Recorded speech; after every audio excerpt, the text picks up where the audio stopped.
Hello दोस्तों, अगर आपको भी अपनी ज़िंदगी में सफल होना है और आप भी चाहते हैं कि आप कोई भी काम करें और उसके अंदर सफल हो जाएं, तो यह वीडियो पूरी ज़रूर देखना। दोस्तों, इस वीडियो के अंदर आज हम आपको डीप वर्क बुक समरी के बारे में बताने वाले हैं।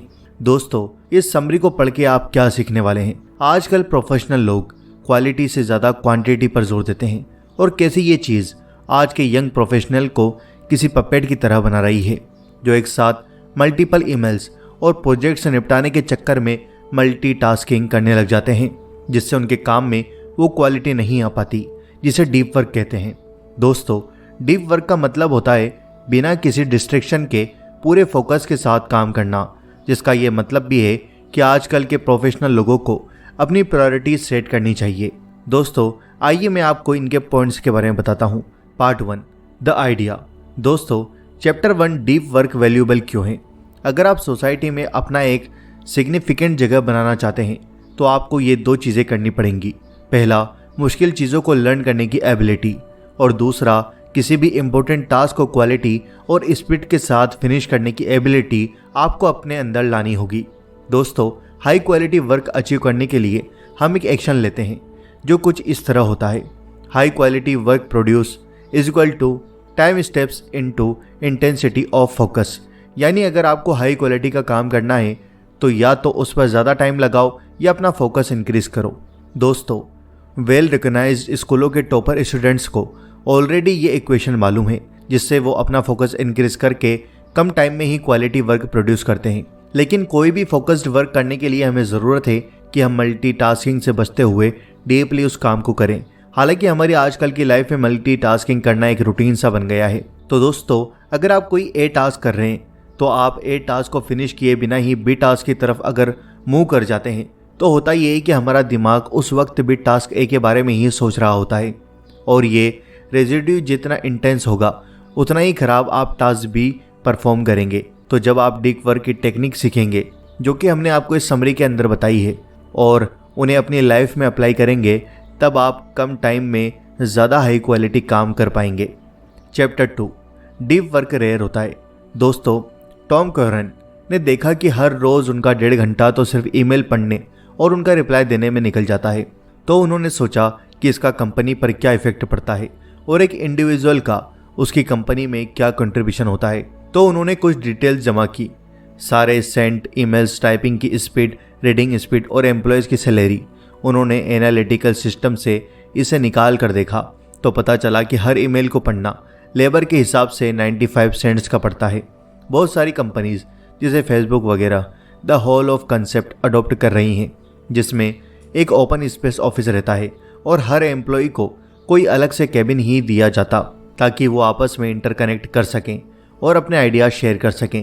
लेकिन ये उन्हें डिस्ट्रैक्ट भी करता है क्योंकि ये उनके डीप वर्क जोन से बाहर रखता है। दोस्तों, ज़्यादातर लोग बिजनेस को प्रोडक्टिविटी से कंफ्यूज करते हैं। अपनी जॉब में वैल्यूएबल होने और प्रोडक्टिव बनने के बारे में कोई क्लियर नॉलेज ना होने की वजह से बहुत सारे नॉलेजेबल वर्कर्स वही गलती करते हैं जो प्रोडक्टिविटी दिखाने का इंडस्ट्रियल इंडिकेटर है, यानी एक साथ बहुत सारी चीज़ें करना। ऐसा बहुत सारे एम्प्लॉयज़ करते हैं।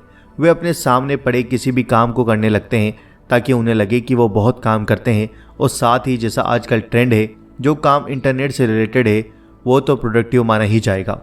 तो दोस्तों, एक साथ बहुत सारे काम मत करो, सिर्फ एक काम के पीछे पढ़ो और उसको पूरा कंप्लीट कर लो। दोस्तों, चैप्टर 3, डीप वर्क मीनिंगफुल है। रिक फ्यूरर एक ब्लैक स्मिथ है। वो एंशिएंट और मेडिडेवल मेटल वर्किंग प्रैक्टिस में स्पेशलिस्ट हैं, जिन्हें वो बड़ी मेहनत से अपने शॉप में क्रिएट करता है। अगर उसे एक तलवार बनानी है तो उसे ये हाथ से बनाने में पूरे 8 घंटे लगेंगे, और हर बार हथौड़े की चोट ब्लेड के खास पॉइंट पर ही पड़नी चाहिए। इस तरह के काम में बहुत ज़्यादा कंसंट्रेशन चाहिए और किसी भी तरह के डिस्ट्रैक्शन नहीं होना चाहिए। और आपको जानकर हैरानी नहीं होनी चाहिए कि इस आदमी का कोई फेसबुक अकाउंट क्यों नहीं है। किसी भी चीज़ के ऊपर अपना अटेंशन फोकस करने की एबिलिटी आपकी लाइफ की क्वालिटी को बहुत बड़े लेवल पर अफेक्ट करती है और ये आपका एक्सपीरियंस लेवल भी बढ़ाती है। दोस्तों, एक फेमस साइकोलॉजिस्ट हैं जिन्होंने ECM, एक टेक्निक जो किसी खास मोमेंट पर आपकी फीलिंग रिकॉर्ड करती है, से ये प्रूव किया है कि बेस्ट मोमेंट आमतौर पर तब होते हैं जब किसी इंसान का माइंड और बॉडी किसी डिफ़िकल्ट और कीमती चीज़ को हासिल करने के लिए खुद ब खुद पूरी तरह से फोकस्ड हो जाता है। इसी स्टेट में वो सबसे ज़्यादा खुश हो सकता है और इस मेंटल स्टेट को फ्लो कहा जाता है, जिस पर बुक भी लिखी जा चुकी है। Part 2 the rules. Rule number 1 दोस्तों, यूडोमोनिया मशीन एक ग्रीक कॉन्सेप्ट है जो कि एक रूम के बारे में है जहां इंसान अपनी फुल पोटेंशियल और एक एक्सट्रीम फोकस स्टेट तक पहुंच सकता है। ये एक ऐसा स्पेस है जहां आप डीप वर्क कर सकते हैं। ये 5 कमरों वाला स्पेस है जो आपस में कनेक्टेड है और कमरा नंबर 5 में पहुंचने के लिए आपको पहले रूम नंबर 4321 से गुजरना पड़ेगा। तो आप मशीन के किसी भी स्टेज को बाईपास नहीं कर सकते हैं। फर्स्ट रूम आपको हल्का सा स्टेज दिया जाता है, ये बताने के लिए कि आप जो काम करने वाले हो वो बहुत ज़्यादा इंपॉर्टेंट है। सेकंड रूम में आपके अंदर काम रिलेटेड क्यूरियोसिटी जगाई जाती है कि ताकि आप उनके बारे में सोचने लग जाओ। थर्ड रूम में आपको सारे रिकॉर्ड्स मिलेंगे जो आपका काम पूरा करने के लिए ज़रूरी हैं, ताकि जब आप काम शुरू करो तो उसे बीच में छोड़ के न जाना पड़े।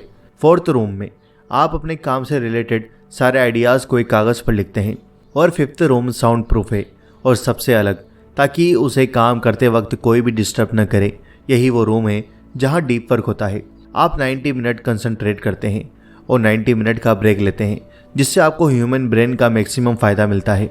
दोस्तों, बदकिस्मती से ये विज़न हमारी करंट रियलिटी से अभी कोसों दूर है।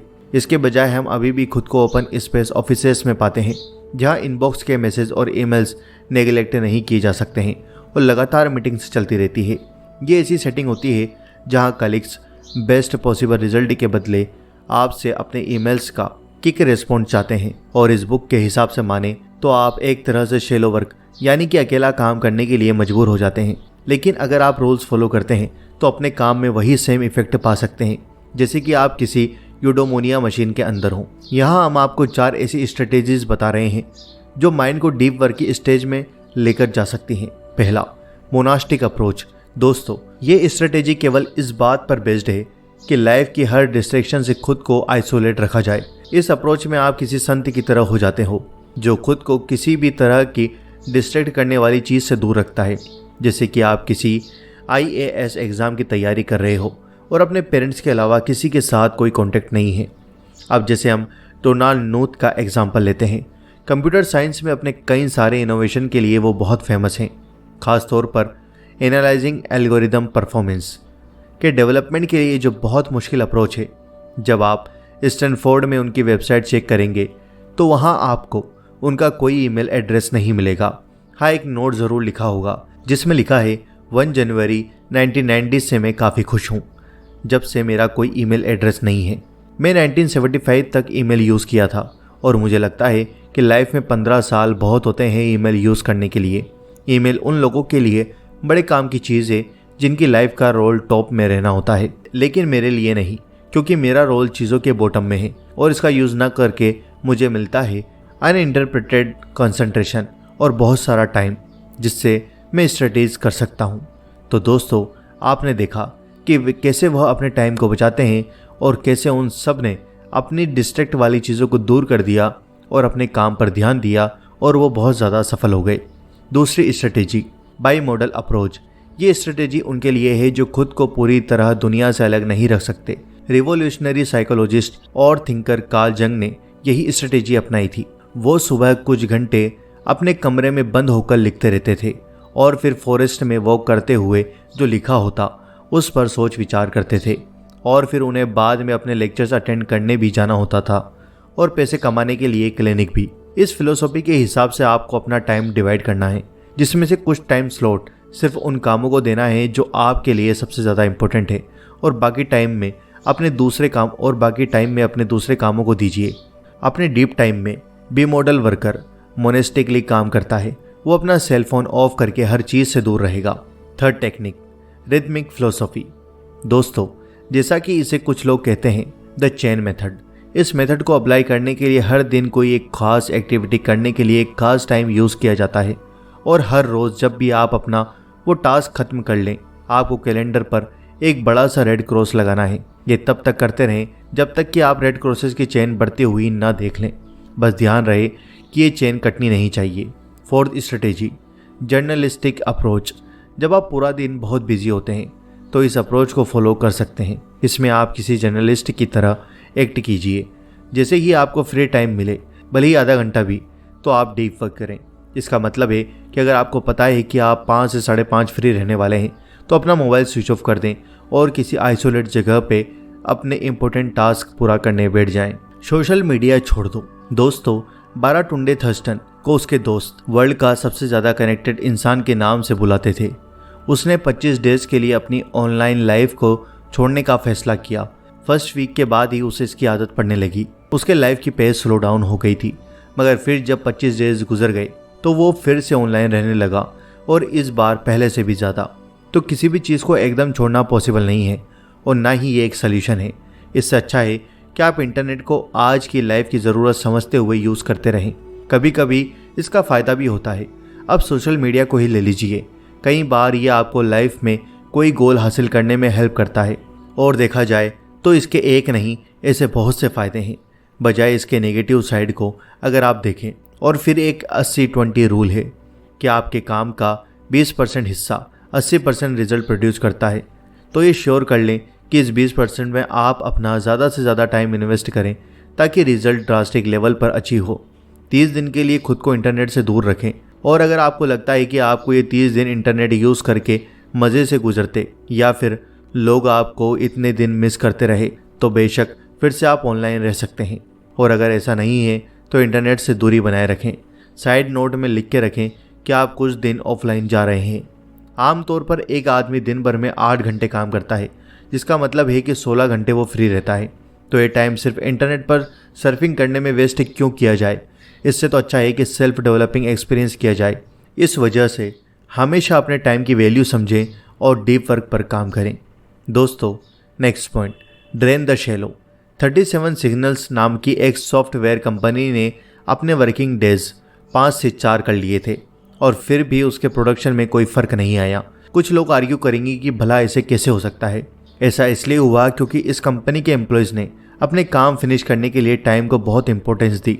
उन्होंने अपने काम से शैलो वर्क को लगभग पूरी तरह एलिमिनेट करके रख दिया था। और जब आप शैलो वर्क को डीप वर्क से रिप्लेस करते हैं, तो आप देखेंगे कि कैसे आपको एक्स्ट्राऑर्डिनरी रिजल्ट्स मिलते हैं। बेशक आपको अपनी फिजिकल लिमिट तक पहुंचना है। जैसा कि स्टडीज़ में देखा गया है कि डीप वर्क करने के लिए 4 घंटे मैक्सिमम टाइम है। हाँ, रेयर इंडिविजुअल्स की बात अलग है। अगर आप डीप वर्क करते हैं तो आप 4 घंटे में ही वो अचीव कर लेंगे जो बाकी लोग 8 घंटे में अचीव करते हैं। तो दोस्तों, शैलो वर्क क्या होता है? शैलो वर्क वो है जिसमें आपका ब्रेन ज़्यादा यूज़ नहीं होता, जिसमें आप लेज़ी होकर काम करते हो, और जिन्हें करते हुए आप बार बार डिस्ट्रैक्ट हो जाते हो। शैलो वर्क करने वाले दुनिया में ज़्यादा कुछ वैल्यू ऐड नहीं करते, और ये इजीली रिप्लेस किए जा सकते हैं। शैलो वर्क अवॉइड करने के लिए आपको सबकी पहुंच से दूर रहना होगा। इसका मतलब है कि आपको ईमेल से भेजने वाला सेंडर कोई भी ईमेल भेजने से पहले आपके टाइम की वैल्यू करते हुए बड़े थॉटफुल तरीके से सिर्फ वही मेल्स आपको भेजेगा जो बहुत इंपॉर्टेंट हो, और जिनका रिप्लाई तभी देंगे जब आपको रिप्लाई देना सच में ज़रूरी लगे। और अगर आपका रिप्लाई करना या ईमेल चेक करना आपके वैल्यूएबल टाइम के हिसाब से सूट नहीं करता, तो पहली बात तो वो ईमेल भेजने वाला आपको ईमेल भेजेगा ही नहीं, जिससे आप अननेसेसरी शैलो वर्क से बच जाएंगे।